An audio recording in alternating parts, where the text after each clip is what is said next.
Hello everybody, welcome back. I'm struggling where to start this video because there's just so much. There's so much up here going on. I think I'm selling the Bounder. I'm pretty sure I'm selling it. I'm not gonna stop RVing. Don't get the wrong idea there, but I have come to a time and place here to where I want to start doing something a little different. I want to add it to my RVing experience out on the road, and the Bounder is just too big. We'll get to that. The Bounder's gonna go. I don't know exactly where and when, how that's gonna happen, but right now it seems unavoidable if I'm gonna start doing the things I want to do. Okay. We set up camp over here. We had a little hot spell here. I haven't done any of the work. You know, if you watch the previous videos, you know I got a bunch of parts in for the Bounder. And you might say, well, why can you do all that work to it and then sell it? Well, I'm not doing anything really. I'm just upkeeping it, at least in average condition, if not better. Brakes, shocks, tires, it's something you do to any vehicle. So I'm not going above and beyond and putting a bunch of money into it. I'm just upkeeping it to a reasonable level of health, okay? But it's gonna get sold. And the little car, and I'm gonna sell the little car, and this will all come together. This will all come together later. Bell says, "Wait, you're not gonna sell the RV and our little car, are you?" What's going on? So we had a stretch of hot days. I didn't want to start working on the Bounder out here in the full sun. You know, we've had upper 80s one day, maybe 90, and I didn't want to have the RV kind of partly torn apart and just baking out here in the full sun. You know, the air conditioner we've been running just constantly on high, just keeping it decent in there. So yeah, when it's flirting with 90 in full sun, that air conditioner is going to run. So over here beside the garage, you know, it's 90% shaded, so that makes a big difference. I can just put the one of the air conditioners on low, and it just, you know, comes on here off and on a little bit, and it keeps it really nice in there. I put the front screen on there. That's where the most sun hits, is on the windshield part of the afternoon. So with that front screen on the windshield, that really helps. That helps out too. So it's so much more comfortable over there. So I'll get back to the Bounder, and we'll do that soon. We might actually get out of here and take a break from the garage. You wouldn't believe what's been going on in here.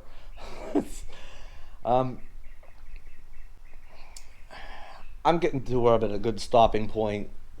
I've been under this project here, but I need to take a rest and go out and do some things here. So we're probably going to be out and about here soon.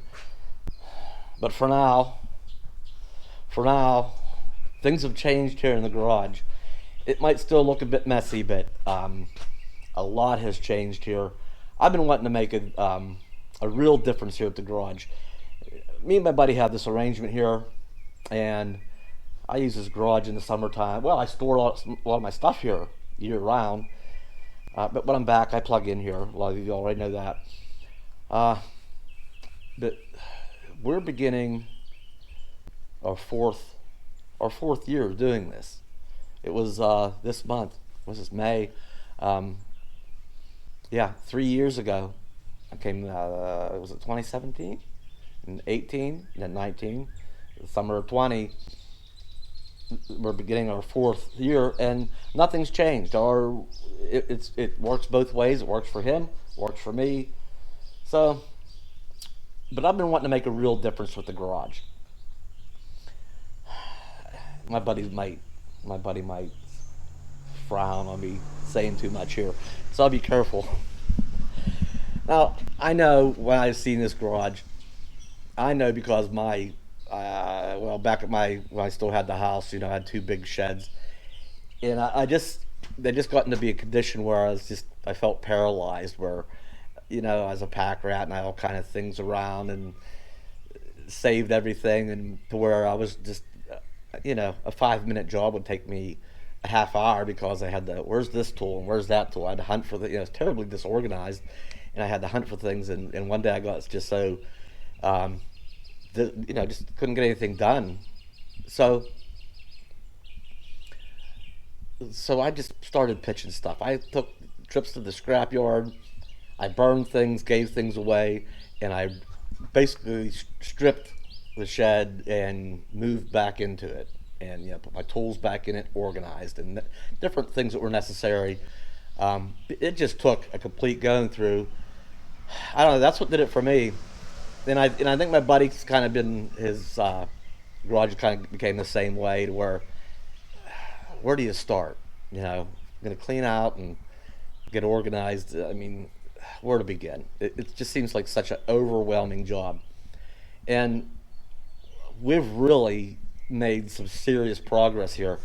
And kind of like me, once I got started, um, then it became easier. Then I could it was getting started. Where to start was the thing. So, and my buddy's coming around now. Uh, he's better at it.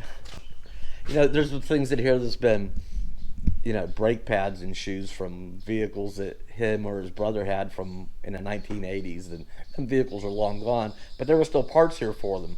So that's an example. We're getting rid of stuff that just is no longer. Some things got saved that probably didn't even need to be saved, and other things that just didn't apply anymore. So I've gone through. Yeah, it still looks messy, um, but it's going to come together here real fast at this point.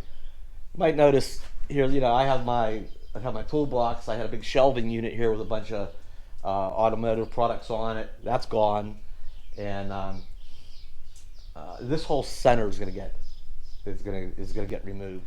So I should add, my buddy has a bunch of metalworking machines, lathes, mills, and such in the garage here. That's where he started his business out at. Now he has a more modern machine shop. So this stuff just sits idle. It has for a decade or better, and it just takes up a lot of floor space. So we've talked about before about taking some pictures of it, putting it on Craigslist or somewhere, listing it, and selling it. Well, there's a buyer, and it's going away. Deposit's been a fair deposit's been put down. All the stuff here will be gone. So this thing here is a saw. Okay, it saws steel bars and pipe, and it'll do some sawing. And an old horizontal mill, and over on this side's this old shaper. That's about 6 or 7 thousand pounds right there. So the guys that bought it, they have a boom truck. It has like a 30,000 pound boom on it, a crane, and they'll be able to get it out of here.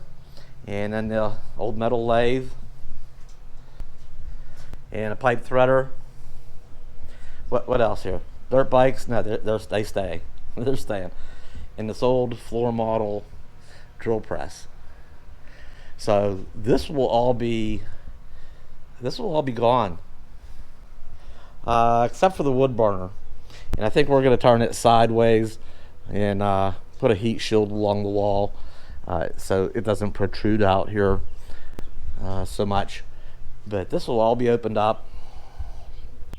So I keep walking around these two old furnaces, which are going away today, or just scrapping them.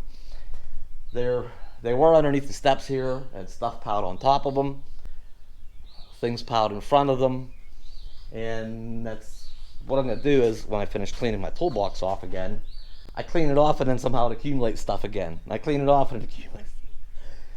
So, but I'm going to put my toolbox under there. That'll be open up. I'm going to find a little shelf or a smaller table, and I'm going to switch, instead of having a desktop computer out here, to just having a laptop, maybe on the end of my toolbox. So that table's going to go away. The machine's going to go away. This whole area is going to open up. And and what else? Oh, the trips upstairs and downstairs. We put a big dent in the stuff upstairs too. Had a big fire yesterday, some old furniture. But with these machines gone, they this will actually that this whole wall will be cleaned off. Yeah, that machine will be gone. We're probably gonna turn the wood burner sideways. It'll take up less room. Yeah, that machine will be gone. This will be all. This whole wall will be all cleaned off, and a center wiped out. And that side goes the whole way. It's pretty nice all the way back to the shelves. So this could be a big open area. So part of the part of the reason I wanted to do this for my buddy was just to make his garage more functional again, more functional again. And like in the wintertime, we bring the lawn tractors and stuff up and put them in here for the winter. During the summer, they go out on that big back porch, covered back porch. So that's okay in the summertime, but in the winter, when the tractors are all up here, if something happens, you know, to the truck or his truck or whatever, he needs to pull it in out of the winter weather to work on or something. He's gonna try to get all the tractors out of here, get his truck in here, and that's a hassle. Something just happens all of a sudden in the cold, yucky winter weather.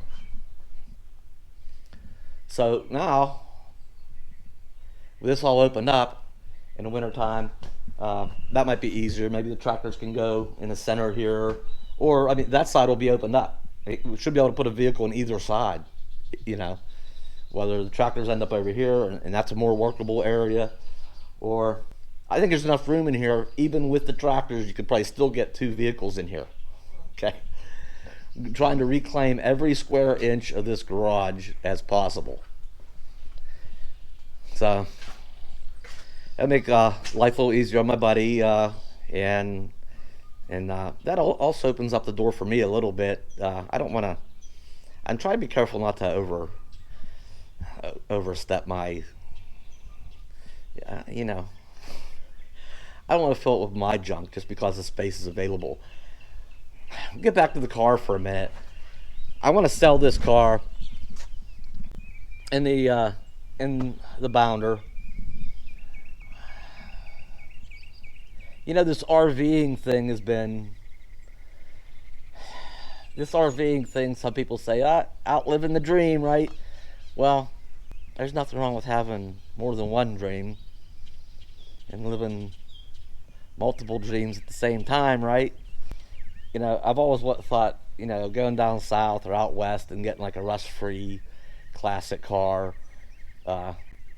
would be fun to do. You know, I'm a project guy. I like giving older things that haven't run in a long, long time, fixing them back up, you know, giving them a second life. So, not that this is going to turn into a restoration, a classic car restoration channel. I just want a personal car for myself. You know, it's part of the hunt. You know, that's fun to me. Is even if the right candidate car doesn't come along, I'll enjoy out hunting and look at different ones, trying to find. You know, I'll see a lot just in the process of doing that. And if I find a cool old car that I want, that's what I want to do. I'd like to trailer it back here, and you know, it should be in reasonably fair shape. Get it mechanically running first off, so that I can use it as a daily driver, and then sell this thing. I don't want to have 2 cars and 3 cars and 4. You know, but I want an older car, and not an older classic car, and not one of the ones that are necessarily popular. You know, I don't need a muscle car. You know, I don't need a Mustang or a Camaro or a Chevelle or a Gran Torino. I don't want a big car. You know, I want something little. Maybe a Maverick. Another Maverick. I've had 5. Okay. Or a classical 1960s Volkswagen Bug. Or, and part of what re-sparked this dream was when I was out in Oregon. I gosh, it's out in the middle of nowhere, close to the America's loneliest highway. Uh, so it just it was middle of nowhere. I came to an intersection. There's a little gas station there. I stopped and I was just taking a break, and I looked over across the highway, and I looked over in the field, and sure enough, there was an old VW Bug sitting there, and I just thought, man, that would just be the coolest project I'd love to do. So the trouble with the Bounder is it's really at its weight capacity. Even for towing, yeah, I'm not hauling it. It's not weight capacity like I'm hauling it on the Bounder. I'm going to pull a trailer. The trouble is, I could tow a little car. I mean, just a little car. I could tow the Ford Focus. I could tow a Maverick. I could tow a Volkswagen Bug. The trouble, if it's not running, if I go out and get a project car, it's not running, I have to tow a trailer also. So there's, another 1,000, probably 50 a car trailer. I don't know. I'd have to look into it. Go, if I'm out, I'm not gonna just pull a trailer. I'm not gonna buy a trailer and just pull it all over the place. If I'm out and about and I find a good car that I want, I would go to a local U-Haul, rent a U-Haul car trailer, hook it up, go get the vehicle, and then probably, directly head back, because then you got to return the trailer. So, but back to that extra weight of the trailer, these longer gas-powered RVs, sometimes it's all they can do to get themselves up a hill. Get out in this more mountainous regions, or even in Pennsylvania. Believe me, there's some big hills around here, and it's working its butt off to get itself up a hill. I know people that have towed vehicles, maybe not so much with the diesel ones, but the gas-powered ones that are really stretched, full length, 34 foot, give or take a little bit, the longer ones. I know people that have got to this big mountain pass, and it's a couple. They unhook the car and drive them separately. One person drives the RV, the other person drives the car.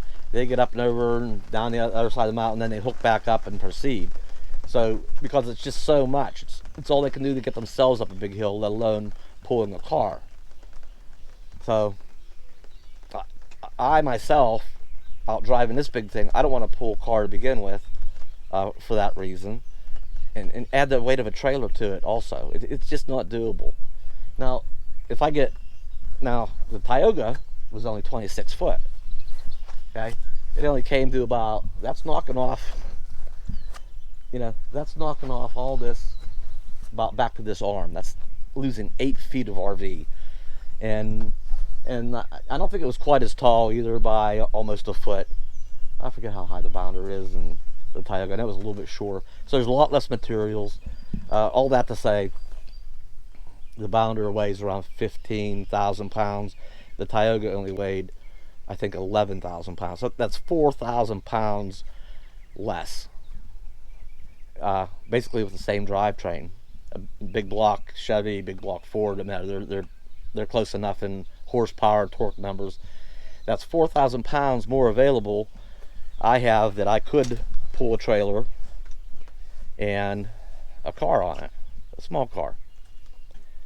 So that's where I'm going with all this. This is kind of where I'm thinking, where I want to be at, at some point, whether it's I don't see it all happening this season. I don't see this selling this summer. It could happen. I don't know. I already got my hands full with 10 other jobs. I'm going to get the garage done. Like I say, it's something I've been wanting to do. I want to make a real difference here at the garage. Something I've been wanting to do to help my buddy out. And it makes my life easier too, working on different projects around here. To sell the Bounder. Maybe we can have a discussion. I also thought maybe we could have a real-time discussion about how that might happen. Some ideas here. it's all just kind of in the thought and planning process and how I can make this happen. Input and comments would be appreciated. Things maybe to consider. Haven't thought about. Ooh, maybe you know. So what I'm thinking about doing is maybe having the live streaming thing where you can kind of talk, chat back and forth in real time. I tried the live streaming thing one time, and it's been a while, and it got a little bit messy. I didn't have any moderators at that time to help me with the comments, any trolls that might come by and start mouthing off. It got a little messy, not too bad, but that's been a while. Maybe I want to try start doing some live streams, but I don't know that I'm just going to make them on public, at least not right away on just public YouTube that anybody can stop by necessarily. It might be a smaller conversation with fewer people. I'm thinking of start having some live streamings on the Patreon page, where I might discuss some of the logistics of making this all happen, some ideas, other things to consider, or maybe while I'm doing this, I could be doing that too. So at least until I get more comfortable doing the live stream thing, I get a couple moderators lined up, and I'm confident that that's all. You can make all that work at a level to where maybe then I'll go and make it more public on just a general YouTube live stream. But for now, to get started, I think we're just going to do it on the Patreon page, and just until I can get this, any glitches worked out. Okay, so if you want to get in on the conversation early, come on over to our Patreon page. It does, to subscribe there, it does cost $1. Sorry about that, but that's just the way I want to get this started. Okay, makes sense. Anyway, I know I've said a lot. Holy cow. Bella, what are you doing, Bella? See, we just like to hang out at the garage. Huh? We just like to hang out at the garage sometime. I think I'm getting to a good stopping point here soon. I do want to take a break. I do need a break. I put some long days in here. I know it probably might not show it, but sometimes when you got to move something, you got to move 10 other things and figure out where they're going to go, but there's things there, you have to move them, and it's this weird kind of chain reaction. You got to figure out where. It can be tricky. I got some long days in here, and I am ready for a break. I'm getting to a good stopping point. We got to get out and do something here in the RV and just get away from here. I think that's it. I've rambled on enough today. If you haven't already subscribed, and look around on our channel and check out some other videos. Subscribe if you like what you see. Thanks for coming by today. Like, comment, share, and subscribe. I'll see you next time.